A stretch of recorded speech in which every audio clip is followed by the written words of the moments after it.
Good morning students. हम पढ़ रहे थे पॉलिटिकल साइंस में हमारे मौलिक अधिकार। हमने 3 अधिकारों के बारे में जाना और उनको समझा। आज हम चौथा अधिकार जान रहे हैं। चौथा मौलिक अधिकार है धार्मिक स्वतंत्रता का अधिकार।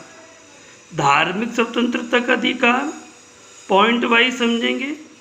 व्यक्ति के अंतःकरण की स्वतंत्रता।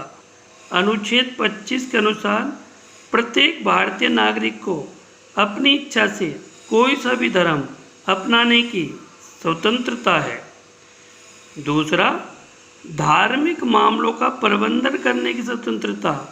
अनुच्छेद 26 के अनुसार प्रत्येक व्यक्ति अपने धर्म को मानने का अधिकार है। वह अपनी धार्मिक संस्था स्थापित कर सकता है। केवल शांति का ध्यान रखना आवश्यक है।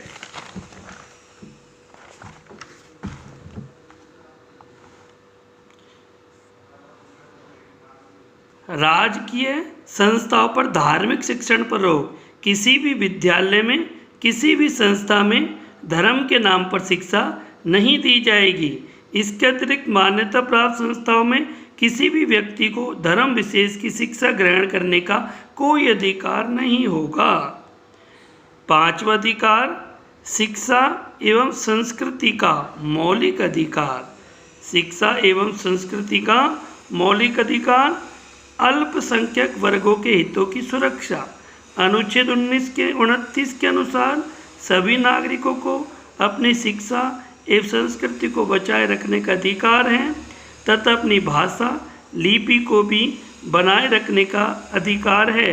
सरकार द्वारा संचालित शिक्षण संस्थाओं में जाति, धर्म और वर्ण के आधार पर भेदभाव नहीं किया जाएगा। अर्थात बच्चों, कोई भी वर्ण, किसी भी जाति के अनुसार शिक्षा पर रोक नहीं होगी। ये नहीं है कि उस जाति का व्यक्ति है तो वो शिक्षा ग्रहण नहीं करेगा। कोई भी जाति के व्यक्ति शिक्षा ग्रहण कर सकता है। अल्पसंख्यक वर्गों के शिक्षण संस्थानों की स्थापना व संचालन का अधिकार।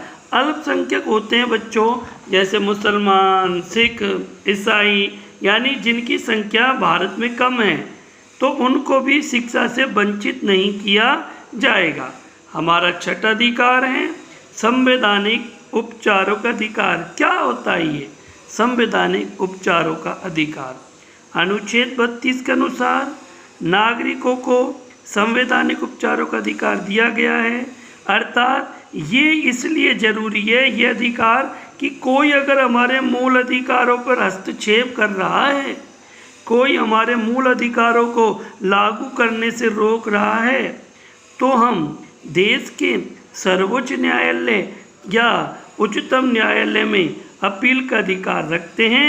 यदि नागरिकों के मूल अधिकार का उल्लंघन किया जाता है तो सर्वोच्च न्यायालय, उच्च न्यायालय में मूल अधिकारों की रक्षा हेतु 5 प्रकार के लेख जारी होते हैं। पहला, बंदी प्रत्यक्षीकरण।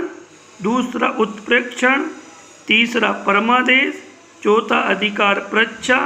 और अगला लास्ट, प्रतिभेद। अंबेडकर ने इसे इसी कारण संविधान की आत्मा कहा है, क्योंकि अगर ये अधिकार होता है तो व्यक्ति अपने 5 अधिकारों को सुरक्षित समझता है, सुरक्षित रखता है। ये हमारे आज के 3 और अधिकार थे। अगले वीडियो में हम मौलिक अधिकारों का महत्व जानेंगे कि मौलिक अधिकार की क्या महत्व है। आराम से इसे पढ़िए और समझिए। धन्यवाद।